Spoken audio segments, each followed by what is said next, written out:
রব্বুল আলামিন পৃথিবীর কোনো মানুষ আমার গুনাহ সম্পর্কে জানে না, তুমি আমার গুনাহ সম্পর্কে জানো। আমি এমন গুনাহ করেছি আমার বিবি জানে না, বিবি গুনাহ করেছে আমি জানি না। আল্লাহ তুমি সব কিচ্ছু জানো, হে আমার প্রভু তুমি আমাকে মাফ করে দাও। আমার আল্লাহ বলে, তারপরও যদি তোমাদেরকে আমি মাফ না করি, তারপরও বান্দা তোমরা আমার রহমতের দরজা থেকে ফিরে যাইও না।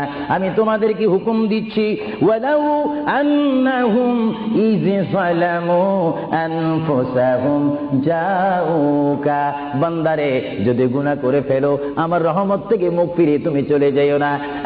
বান্দা, আকাশ পরিমাণ যদি গুনাহ করো, পাতাল পরিমাণ যদি গুনাহ করো, সাগরের পানি পরিমাণ যদি গুনাহ করো, পাহাড় তুলনায় যদি তুমি গুনাহ করো, আমার দরবার থেকে তুমি নিরাশ হইও না।